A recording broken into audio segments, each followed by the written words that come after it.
is Cheng. I am a current junior student in Branksome, Asia. It's my great honor to present my research paper at this conference. And today, I will talk to you about the research I did, which is about women's rights issue in Western China and Southern Sudan. This paper examines the problem of lacking education in two regions, Western China and Southern Sudan. The paper will mainly discuss the problem that young women face, the role that discrimination in the workplace plays in such villages, the role that family plays in promoting education of males more than females, and the problem of school bullying. Let me tell you a story. In 2005, a girl named Rashida was born in Dingxi, a poor region in northwestern China.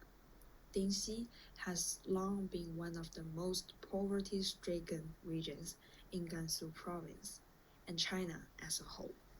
The region's economy is based on the agricultural and natural resource industries.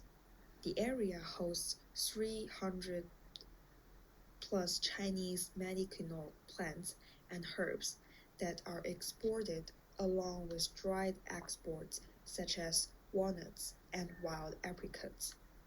Despite her family's poverty, she grew up with a thirst for knowledge and a curiosity about the world.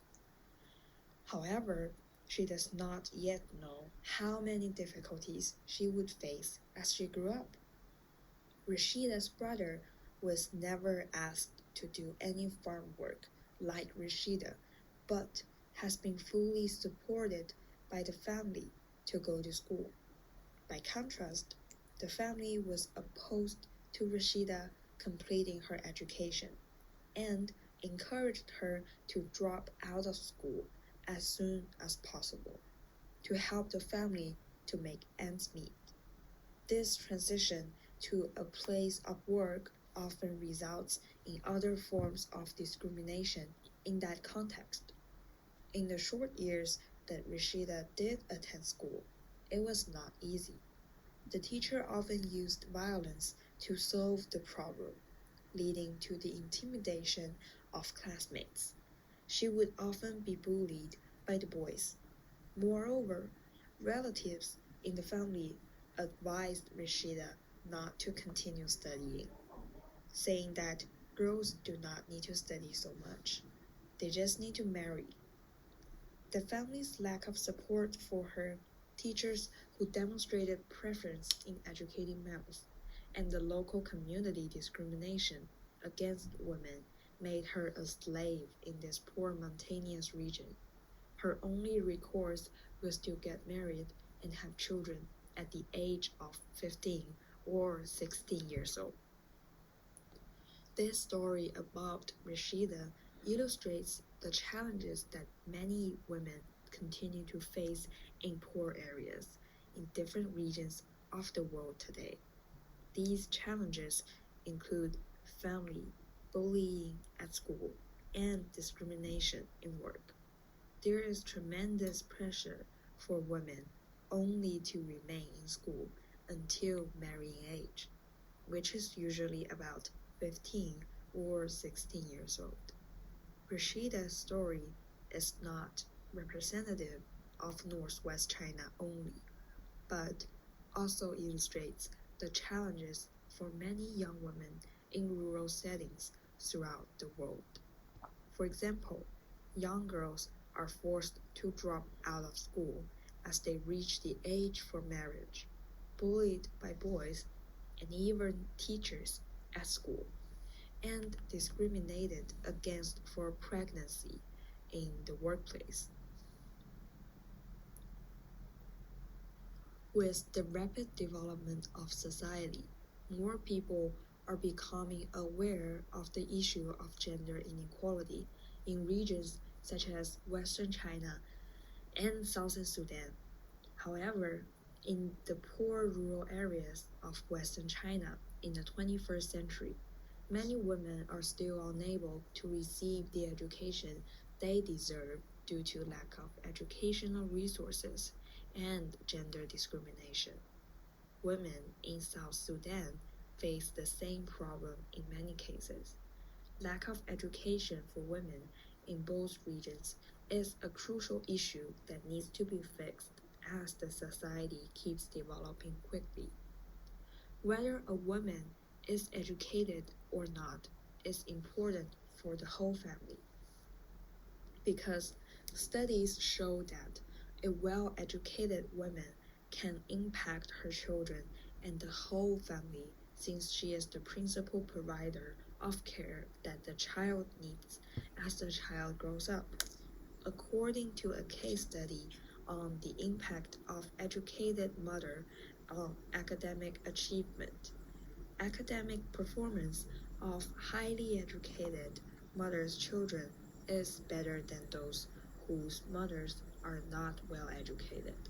The evidence shows that 87% children whose mothers are educated are academically successful, while the ratio of academically unsuccessful was only 13%. Therefore, educating women is a problem that needs to be noticed and solved in order to make the society better. In this paper, barriers that pose challenges for women to receive education will be discussed along several different avenues. My paper will examine the challenges of discrimination and bias that women are often presented within their family, school, and finally the workplace. Furthermore, my paper compares the problem of lacking education for women in Western China and Southern Sudan.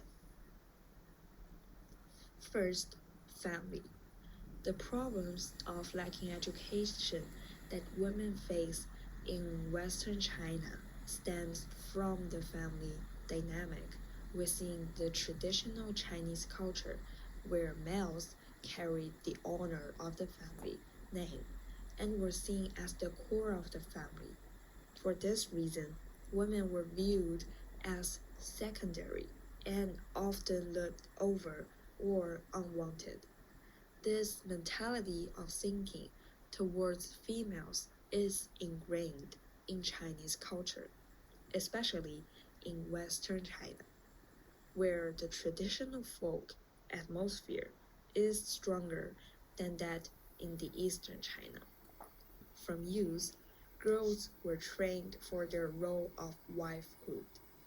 Education was not anticipated, nor was it a requirement.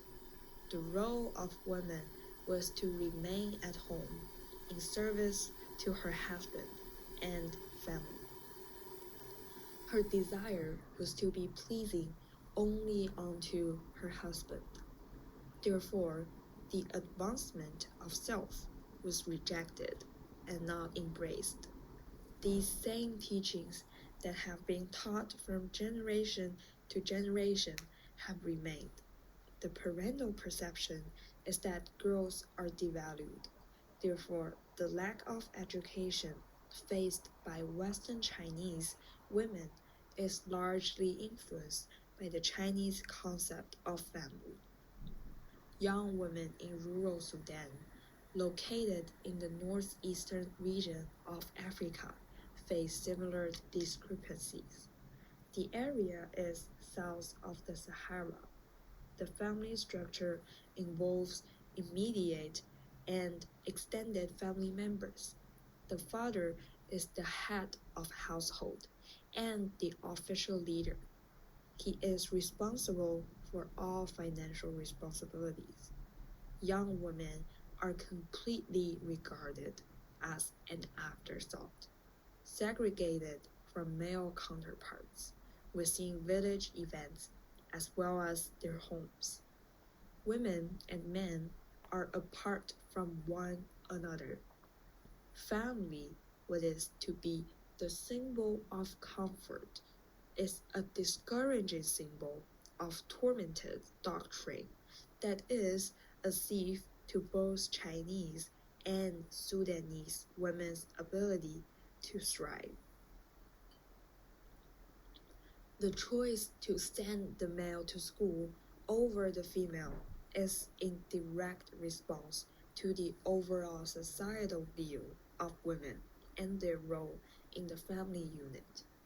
Although in many of the Chinese urban cities, women may hold positions, there is a wide pay gap, which is in direct response to the educational gap between the two sexes. The low educational investment into young women is a norm in Chinese culture. In the event that a young Chinese girl can attend school to receive an education, we must examine the difficulties of receiving an education in a society that negates a female's value outside of her home. First, we must understand that in rural China, poverty is overwhelming. The subculture in schools is not favorable to young girls. A report in 2016 stated that bullying in rural China to girls was up by 26.1%. Although bullying also takes place in rural Sudan, it happens in a very different context. Education remains inaccessible due to the cultural norms in the nation. To maintain traditional gender roles, early age marriage is dominant in keeping women from receiving an education.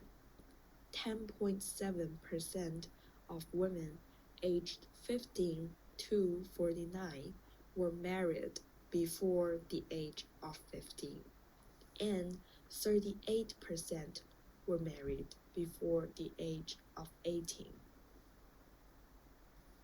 Once a young girl is married, her home becomes her priority, and she is under the jurisdiction of her husband. The husbands use financial dependency and physical violence to have their young wives submit to their demands.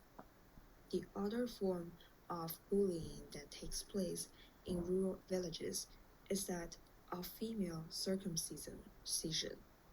This is the process of removing the female's clitoris from her vagina so that she does not experience pleasure during sex. In many villages, this is seen as a rite of passage before a young woman is married. However, it is often used as a tactic by the male to maintain his rule in the home. Most sexual violence occurs in this way. Painful sexual activities are stopped, but less painful forms of sexual contacts and activities are maintained. Exploring alternatives to penile vaginal intercourse can be beneficial for the women. However, such flexibility might be limited in some cultures where vaginal penetration is seen as the only acceptable form of sex. In many of these villages, these violent rituals and early marriages are not stopped due to the accepted norm that has been passed down through generations. In the workforce, Chinese women are adversely affected by marriage and having dependent children. They are more likely than men to experience particularly involuntary job exit to fulfill their roles as wives and mothers, and less likely to move up in the career ladder. The hierarchy of the family has also played out in the corporate work culture. Men are dominant controls in the workforce. There are women who are highly educated, They are often overlooked, discriminated, dismissed, and viewed passively when it comes to top-tier promotions and positions. As rural China faces economic reform, the culture is still inundated with discrimination against women in the workforce. With the resurfacing of old values and capitalism, women are impacted by a huge wage gap, directly impacted by the inequality of education. Due to the disparities in the distribution of education, women are not given elaborate positions in companies. Due to the high rate poverty in rural China, both the men and women in the home are workers. However, the woman is expected to leave her position if she becomes pregnant to focus on raising the children. Society does not embrace the woman who can have a career and raise a family at the same time.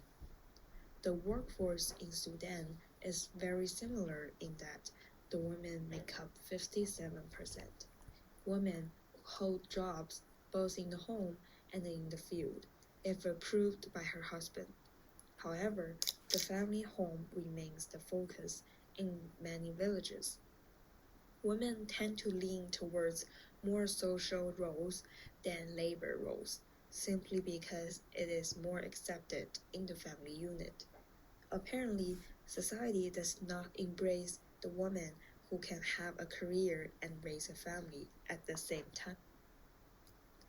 So, the question is, what would be the solution to the inequality of women in these areas? The easy answer is for men to view women as the equal or, at the very least, as human. This answer is complex and layered. The Universal Declaration of Human Rights, the root document from which subsequent international human rights treaties have grown, reflects an integrated conception of human rights.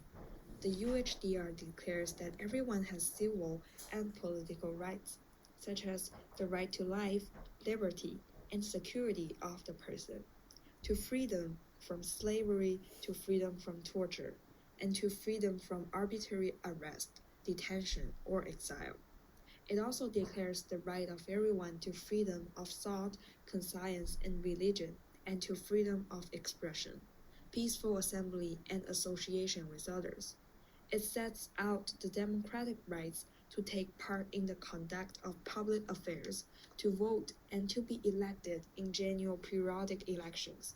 Again, the simple answer is to have males view women as equals. Women should have the ability to have reproductive rights, voting rights, equal pay, and so on. Yet, the idea is more psychological than it is logical. In human interaction, there is one that must be superior. The perspective of women must change. The way in which inequality is resolved is by giving all females access to education. Education is power.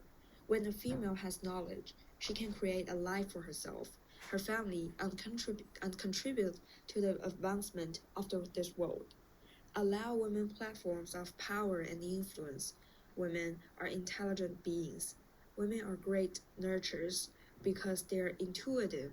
In allowing women to have platforms, her voice can reach hearts and provoke thought.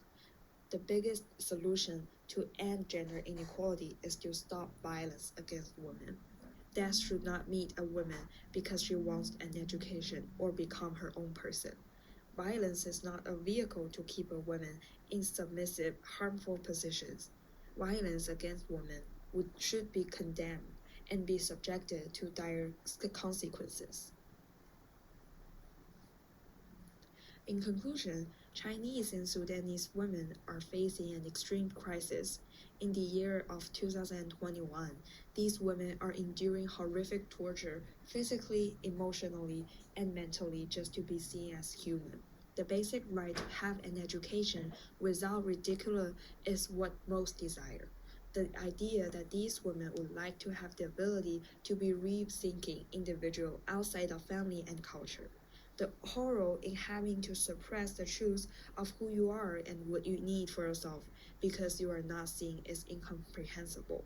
The social and cultural norms are creating generations that are suffocated by the ideologies of their ancestors. Freedom is a right that should not have to be bargained for. Inequality hinders growth.